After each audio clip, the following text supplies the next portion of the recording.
Let's take a look back at the past. In 1981, Williams Electronics released Defender in arcades, a side-scrolling shooter where you shoot down aliens and save the people they're trying to abduct. Then in 2002, Defender makes the jump to home consoles, and I just stumbled upon a copy of the GameCube version at a mall a few weeks ago. And that's why I'm playing this game now. I've never seen it before, so I don't know if it'll be any good or not. All I can tell from the box art is spaceship. So let's pop this thing in!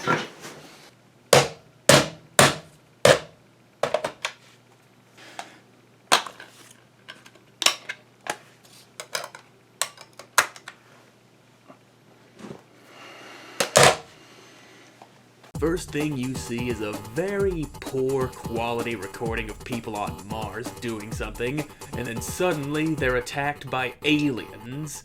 A ship gets launched to Earth, and the faceless space marine piloting the ship dies. So now we get to start the game properly, and as you would expect, the first few missions are tutorials, like how to maneuver your ship. The controls are sorta like driving a car. You press the R button to go forward, but you don't press it all the way in. If you do that, you stop and strafe side to side. Imagine you're driving down the highway, you floor the gas pedal, and your car comes to a dead stop and then starts sliding sideways. Then you blow up abandoned buildings to get a feel for your weapons and rescue colonists, which is kind of funny to me.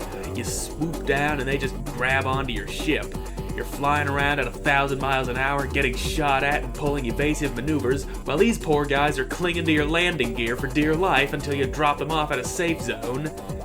You can press L to go backward, but don't press it all the way in when carrying people, because that's how you drop what you're carrying, and the colonists will die if they fall from too high. Like this guy that was too close to the wall and I couldn't reach him. The alien bug monsters will also try to eat the colonists, and if they do, they mutate and become even stronger.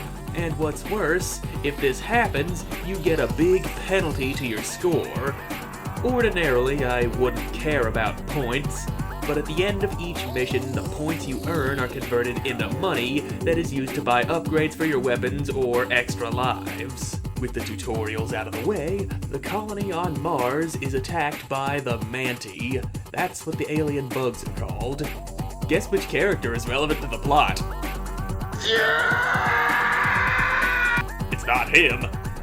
Now we get our first real mission, and I quickly realized it is very hard to tell when you get hit. The enemies and their shots are hard to see. The only indicator is your health bar, which I don't stare at the whole time, and a barely audible, automated voice that occasionally chimes in and says, "Hull damaged." Compared to a game like Star Fox, the enemies are clearly visible, their shots are clear as day, you have a much more noticeable health bar. When you get hit, your ship shakes, the controller vibrates, and you get the sound of something pounding into the hull of your ship. Meanwhile, in this game, half the time I don't even know I've been hit until I'm dead, which does not immediately result in mission failure or a game over. It just respawns you with your face firmly wedged into a wall every time it happens. Suicide maneuvers are approved for this mission. Wow, good to know you value my life. I feel very defended right now. How about you? If this guy's your last line of defense, you should be very worried. I like cupcakes. The enemies can be hard to hit too. They're really small, they move fast, and it can be hard to aim when you don't have a feel for the controls. So you kill some bugs and carry the Colonel's tank to safety. Then we have the overarching goal of the game: push the Manti out of the solar system and take back Earth. Starting simple, we have a few missions where you rescue colonists and defend important buildings, and after you get far enough, you start unlocking new ships. Each one has different stats, different weapons. Some are slower than others. I mostly used the Nemesis because it moves fast and hits hard. And once I unlocked the Defiance, that was the only ship I would use. Defiance's best ship. I will die on this hill. See, I died on this hill. The only complaint I have with the Defiance is, once you upgrade the main weapon, it gets to be hard to tell when it's actually firing. Here's the main weapon when you first get it, and here it is when you upgrade it. No game like this would be complete without the dreaded escort mission. In this one, you have to protect these transports and tanks and the bridge, forcing you to split your focus, and the transports don't all move at once. They wait until one makes it to the end before the next one starts moving, and some of the Manti will attack the ones that aren't moving. And if you lose one transport or even one tank, mission failed, and it doesn't give you the option of restarting from there. You sit through the mission failed screen, then it throws you back to mission select, you sit through a loading screen, then you get to try again. At least this is only marginally better than running out of lives. Then it's mission failed, game over, back to the title screen, then mission select, then a loading screen, and then you get to try again.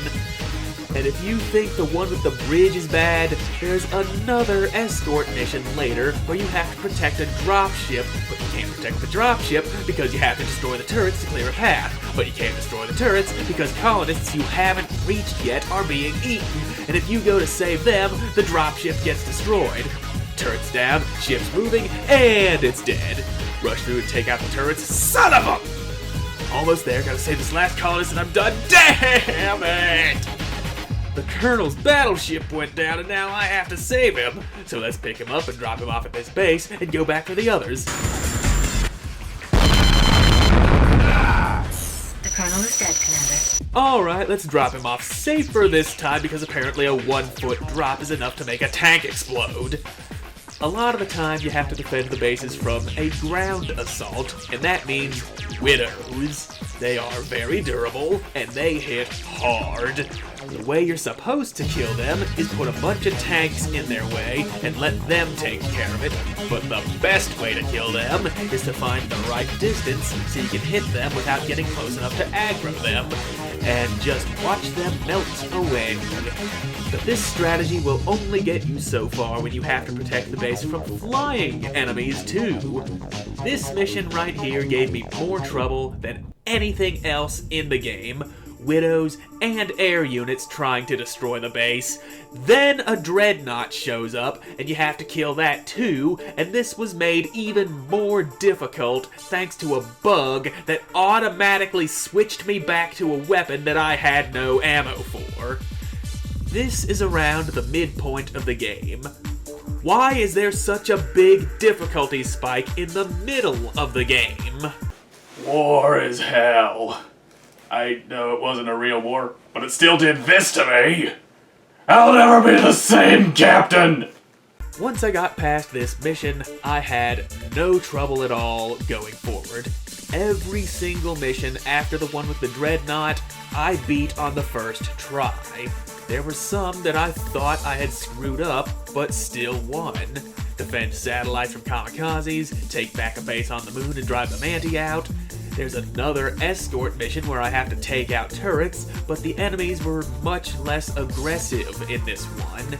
Then we move on to Earth and try to establish a foothold, and the facility I had to protect was being attacked by widows from all directions. I thought for sure I would have a lot of trouble here, but I didn't. Either the game got easier, or I got good enough that it didn't seem that hard. Once the threat is passed, we have to go and investigate a large structure in the distance, and it turns out the Manti Queen herself is here on Earth. So now the scientists are drilling into the ground to find out how bad the Queen has made things, and you have to protect the drill and a nearby base at the same time.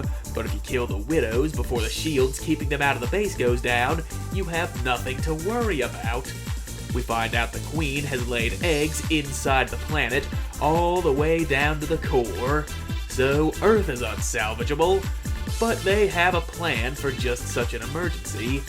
attach a giant thruster to the surface of the moon, and drive it into the planet.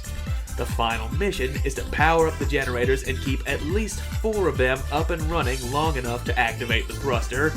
It's all powered up, the moon is pushed out of orbit, and with only 30 seconds till impact, it's time to head home.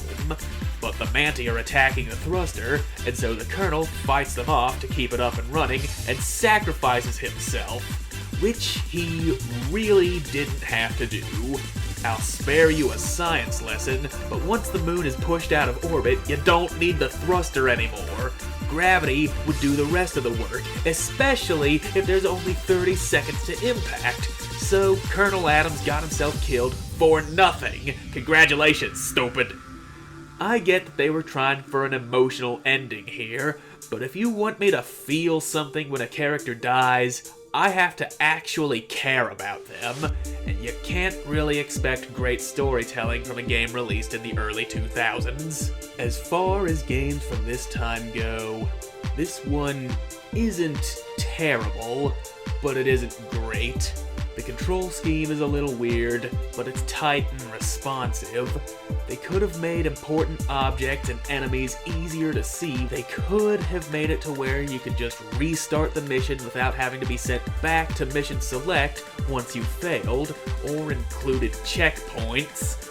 There were a few missions where I almost just quit the game entirely because I was sick of having to restart so many times. And I would really like to know when I'm getting hit.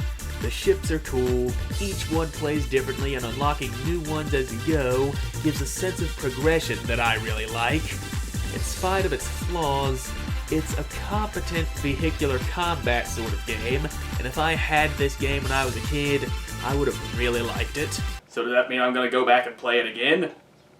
No. If I wanted to play a game on the GameCube where you fly around in space shooting things, I'd play Star Fox Assault or Robotech Battlecry, because those are the only other GameCube games I have where you can do that.